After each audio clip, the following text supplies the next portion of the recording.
Hello and welcome to this presentation which has been produced by Educus for GCSE Art and Design students. It will provide helpful guidance in producing and presenting your portfolio and externally set assignment. It's the first in a series of 4 PowerPoints, with each of them dealing with one of the assessment objectives. And this one will focus mainly on assessment objective 1, which is called critical understanding. You can move through the PowerPoint at your own pace, perhaps pausing occasionally to make some notes or to look more carefully at examples of work that are included. And this could require about 20 to 30 minutes of your time. The presentation, however, also features a video interview, and that lasts about 25 minutes, during which, again, you can make some notes. However, you may choose to return to view this after completing the PowerPoint, or maybe at another time. So, let's get started.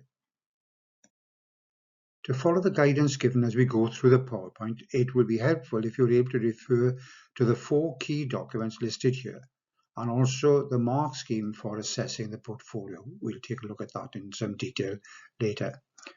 This is located in Appendix B of the GCSE Art and Design specification. For the third document in this list, indicative content, you need to select the one for the title you are studying, such as Art, Craft and Design or Graphic Communication and so on. All these are available on the Educus website under Qualifications. You click on Art and Design and then GCSE.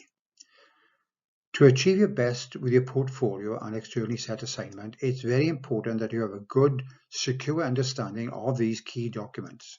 And this PowerPoint presentation will walk you through each of the documents, explaining them fully and giving helpful illustrative examples.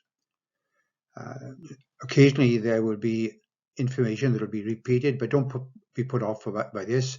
If anything, it'll help you to remember the information.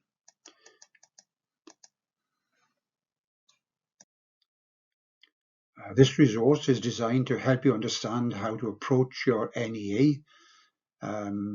It will cover how to plan your work, how to produce your work, and how to present your work.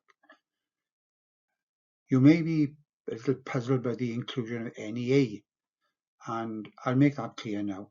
NEA means non-examination assessment, and it's used to refer to any assessment that isn't a timetabled exam. For example, a 2-hour session on a set date that usually begins with the opening of a question paper. Both your portfolio and externally set assignment are regarded as non-examination assessments. Usually you'd present these for assessment toward the end of your course, but for summer 2022 there will be no externally set assignment set. An important point to remember at the bottom of the slide here that in planning and producing your work, the assessment objectives will almost always be interconnected and will overlap, although of course in each of these presentations we'll be looking just at one of them.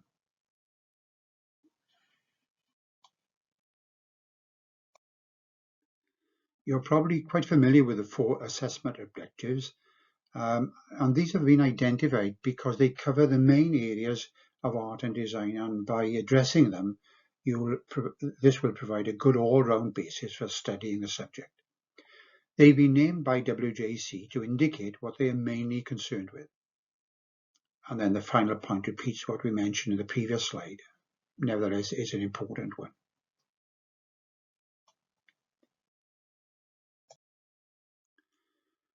This diagram lists important references and clearly shows that although they're different in presentation, they are all related to the same 4 assessment objectives. So your checklist for students, indicative content, and the mark schemes are all rooted really in the assessment objectives.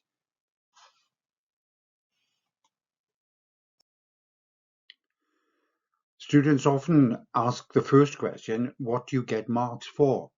Well, it seems like a fairly obvious point to make, but you score marks by addressing each of the AOs, and more than that, each part of them. Each part of each assessment objective is covered briefly in the AO checklist for learners, and then in more detail in the indicative content for the title you are studying. And the title can be Art, craft and design or fine art and so on.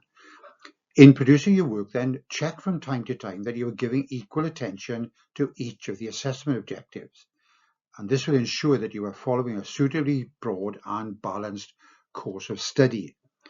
The ticks there indicate what you get marks for.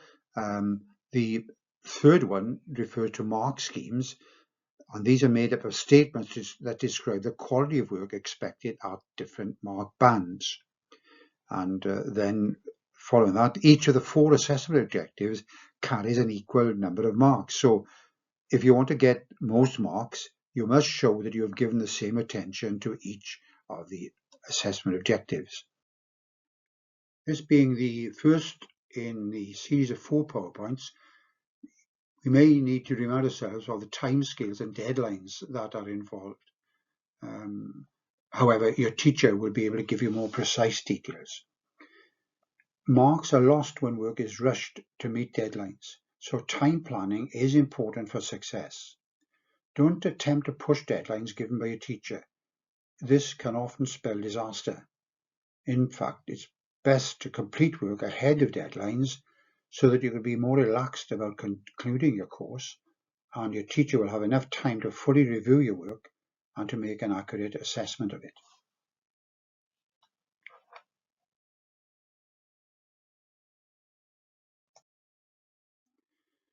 So now we'll get down to some basics and begin by asking, what does this AO actually mean, critical understanding?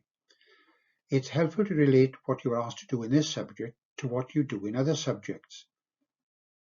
Critical understanding is developed in subjects such as English, where you study poems, plays, novels, and develop your critical skills there. And it's similar in many ways to what you are doing now in art and design. And critical understanding is explained there as linked to the ability to reason things through and our capacity for rational thought. This involves questioning and critically evaluating our thoughts and actions. And more important than that is that we are able to show that understanding by conveying to others the reasons for our thoughts and actions. It's useful to ask, what's the point in developing critical understanding in art and design? What purpose is it intended to serve? When you know why you're being asked to do something, it can often help you actively respond to the requirement. And there you have 4 points that are worth noting.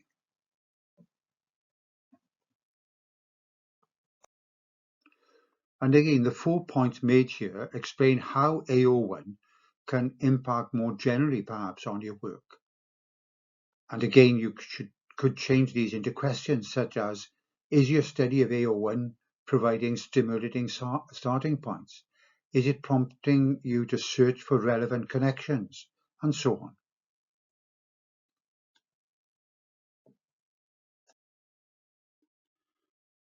Let's look in a little more detail now at the actual words in the AO1 assessment objective. It states, develop ideas through investigations demonstrating critical understanding of sources. Just a reminder also here that the requirements for addressing AO1 are the same for both your portfolio and externally set assignment. We're going to look then in further detail at the documents there at the foot of the slide.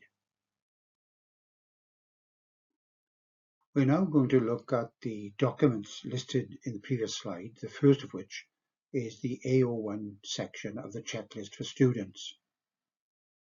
You'll need time to read through the information given here, and you'll need also to think about applying it to work in progress. For example, in your portfolio, does it show that you are thoroughly searching for something? Are you discovering information that is useful to you? And then the final part of the slide, copying and pasting what someone else has written with little or nothing of your own input provides very limited evidence of your ability to investigate. So just think about that one. The second part of the first bullet point now from the AO1 checklist for students, where careful selection plays an important part. There are many different and equally successful ways of generating initial ideas, and a few examples are given here. You probably have a few of your own, so don't take these examples as being the way to do it. And then a couple of cautious warnings then, based on past experience of assessing work. These are especially important when tackling the externally set assignment.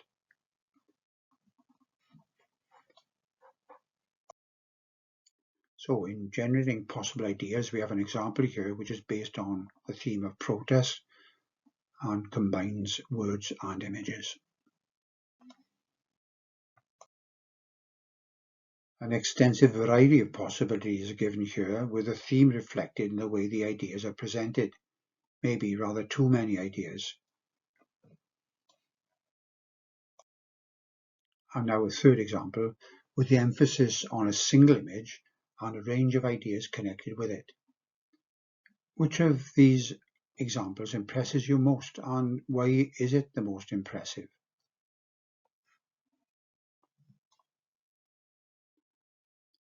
Another part of the AO1 checklist for students refers to documenting judgments and opinions. And document can mean to have placed on record or to have recorded in detail. Note the advice to not only present the opinions and judgments of other people.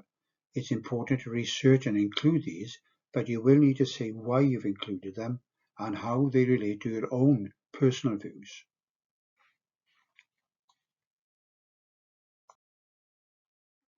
A fascinating example here of documenting judgments visually as well as through writing, and combining these can be particularly effective. This is by the artist Ken Elias.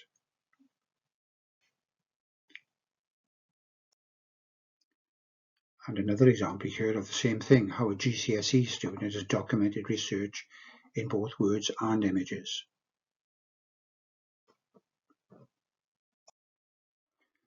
In the final part of the AO1 checklist for students, it deals with the development of your ideas and the links between the contextual sources you've investigated and your own work. And there again then, are you showing that your work is sustained, focused and coherent? We have definitions of those words there. These terms are also found in the higher bands of the mark scheme that we look at later, so you should give them special attention.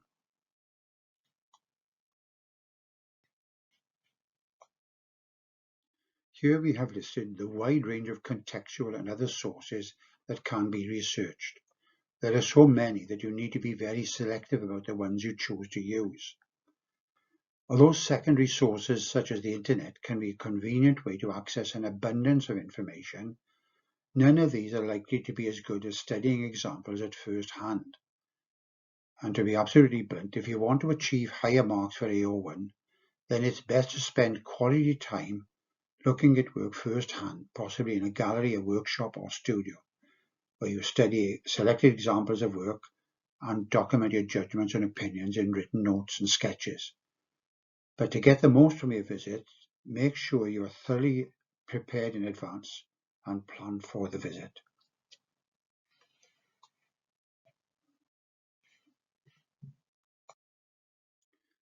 Next, we have something that is quite different from looking at documents. It's a video of a conversation that takes place in the National Museum of Wales galleries.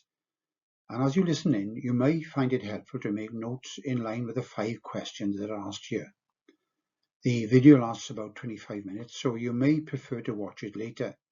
But if you can spare the time, it's best to view it now because it follows on from what we've just been discussing.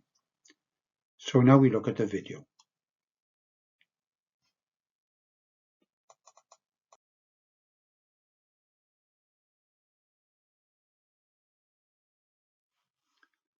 I hope you found that interview interesting and maybe even inspiring.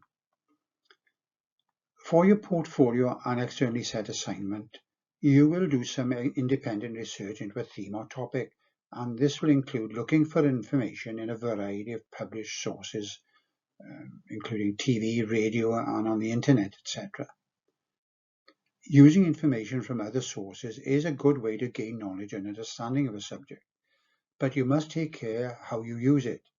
You mustn't copy it and claim it as your own, and you must, without exception, acknowledge the contextual and other sources you use, whether they be written or visual. Your teacher will be required to sign a declaration that any words or images that are not your own and are submitted have been acknowledged, and you must be entirely honest about this.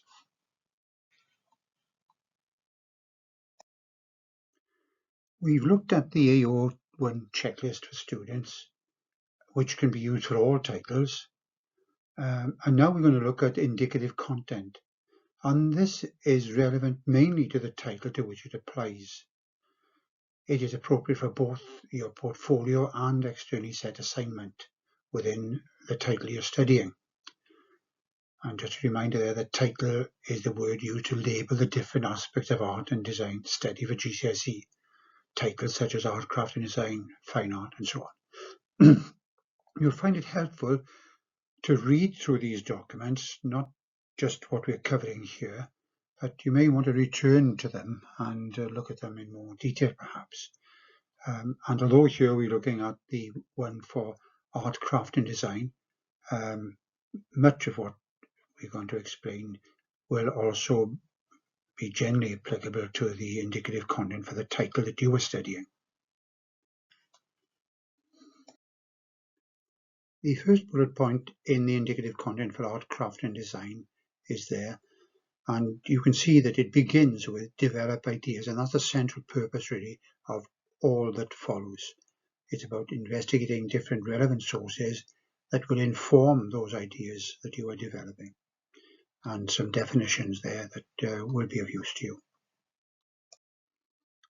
The second bullet point can be divided into 3 points, as we see here.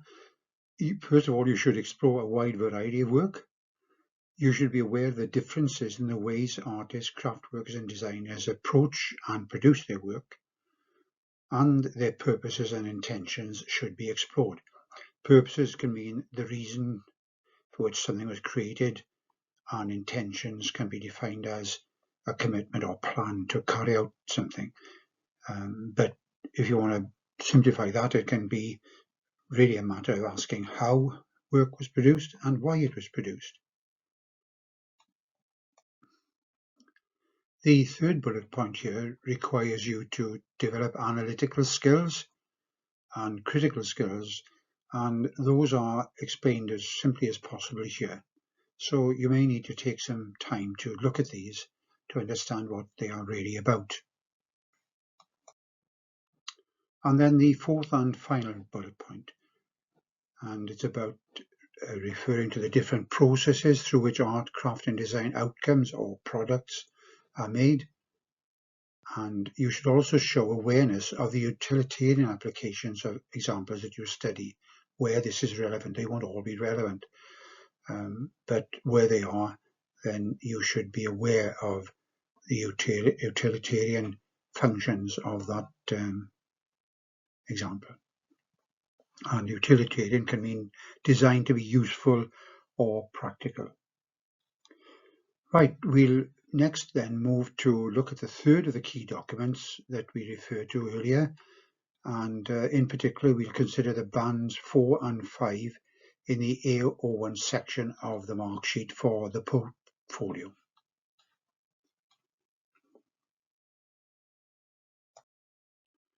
So here on the screen we have the mark scheme for the portfolio and just the AO1 section of it, with band 5 at the top and band 4 below it, and of course there are other bands.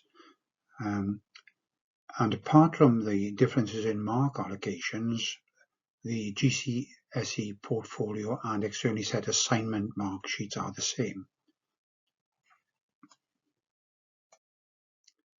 The 2 sentences in each of the boxes describe the quality of evidence required to justify marks awarded within each mark band.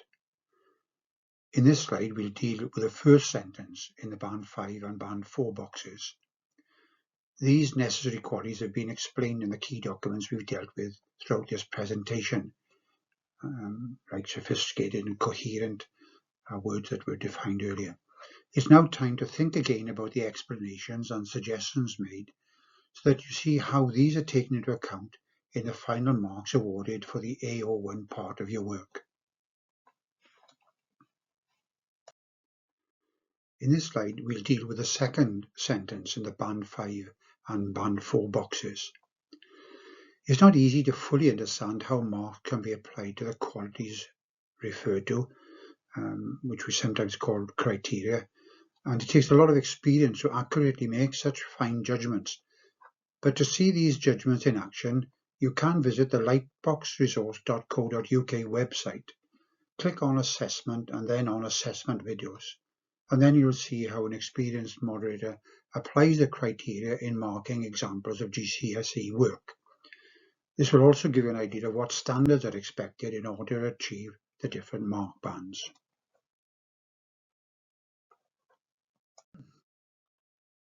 We've worked our way through the key documents that were mentioned at the start of this presentation, and now we're moving into the concluding part of the presentation and looking at some do's and don'ts that are intended to help you achieve your best in AO1. And the points 1 and 2 there are really repeating points that were made earlier in the presentation about the use of primary sources.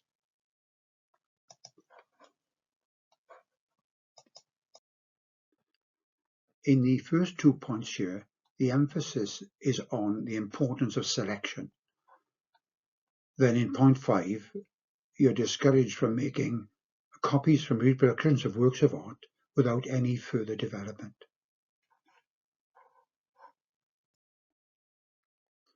Two suggestions here for reviewing and improving your work. This approach can also help in making authentic personal judgments and in developing your critical skills. A brief explanation here of how your work will be finally assessed. At intervals during your course and then toward the end of April of your second year of GCSE, your teacher will mark your work following the same criteria that we've been explaining in this presentation. Portfolios and externally set assignments are marked internally by the teacher, and samples are again marked by a visiting moderator to make sure marking is consistent across all centres. Just a reminder now of samples of marked GCSE past work can be seen on the lightboxresource.co.uk website, and there also are explanations of how the same criteria that we've been discussing have been applied by the exam board. Also, these will provide an idea of what standards are expected in order to achieve the different mark bands. We're just about concluding our presentation here, but there are some final words of advice that are of a general nature but are worth noting. It's hoped that the explanations and guidance we've given in this PowerPoint will help you to further develop your AO1 critical understanding as you proceed with your GCSE art and design work.